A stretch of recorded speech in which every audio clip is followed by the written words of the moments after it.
This afternoon will soon enter the annals of crime history. At around 12:30 p.m, Suzy gets ready to leave the office and takes the barest essentials, her house and car keys, and a purse containing £15 with some credit cards.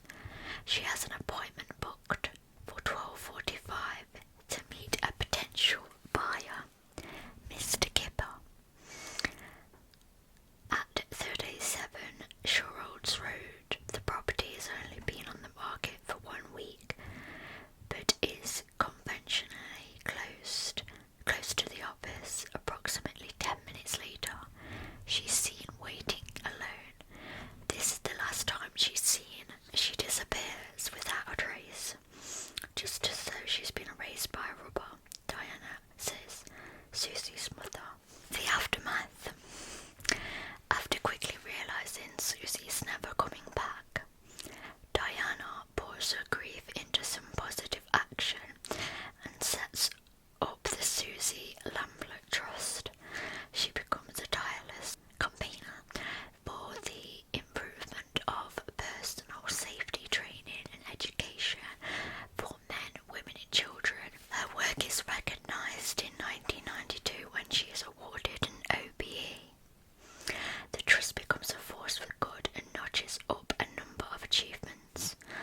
Notably becomes the driving force behind the 1998 Act to license private hire vehicles.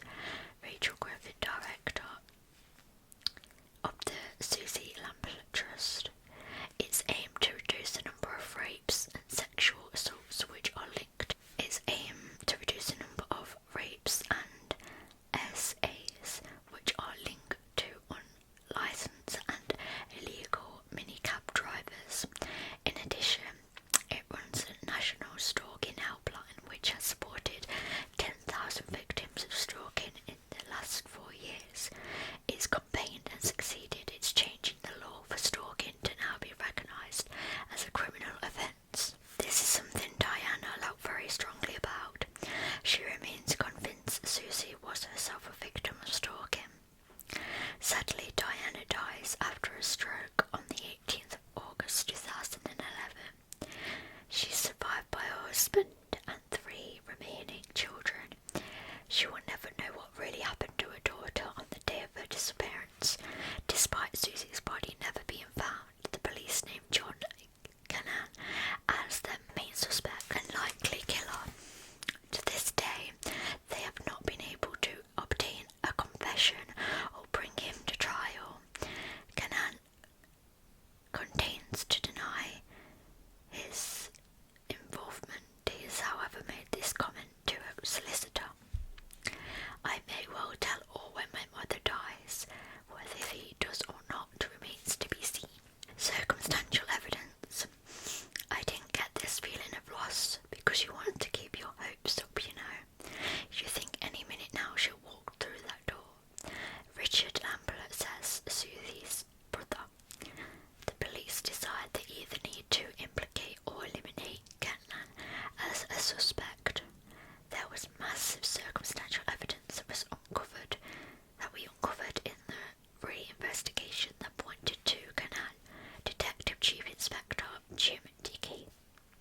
With advances in technology, the police set to work computerising the 20,000 card index system that was created in 1986. This allows them to cross-check data, and they make a shocking discovery. It becomes clear that other estate agents in the Fulham area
station at Knife Point in 1981. That same year he robs a knitwear shop, tying up one shop assistant and raping the other. For his crimes he's eventually jailed for 8 years. Significantly, as he approaches the end of his prison term, he is moved to a day release hostel at Wormwood Scrubs, where he works at a prop hire company. On the 25th of July 1986 he is released. 3 days later, Suzy disappears. Kenan later moves to the Bristol area. What is significant is he was released from prison the Friday before she went missing. Now, okay, people would say, what a coincidence. I don't believe in too many coincidences. Not when they all mount up, says Jim Dickey. Kenan is once again in prison, but this time serving a full life tariff until he reaches 65 years old or possibly longer, if he is still deemed a danger to the public. He has been convicted of a number of crimes, but importantly the abduction of Julia Holman at gunpoint and the murder of Shirley Banks in Bristol on the 8th of October 1987. Shirley Banks is 29 years old and only recently married. She is out alone when she disappears from a Bristol car park following a shopping trip. Shirley's body is found in the Quantock Hills following Easter. Sometime after the murder, Kenan is arrested in Leamington Spa for attempting to rob and rape 2 women at a clothes store. It's while gathering evidence to prosecute him, the police search his car and discover a tax disc belonging to Shirley Banks. It's hidden within his briefcase, which has been stashed in the glove box.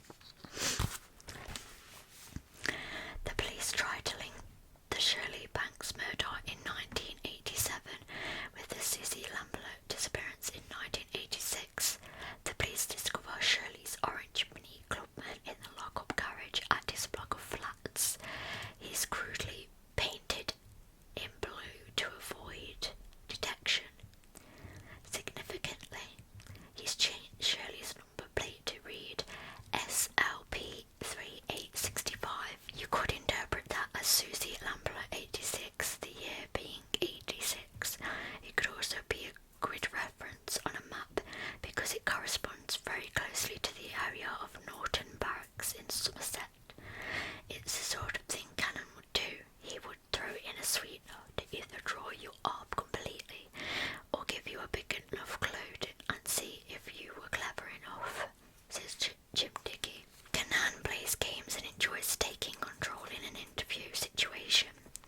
Because he can do this, he strongly believes he's much cleverer than they are. Kenan was interviewed by us twice. You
interest rate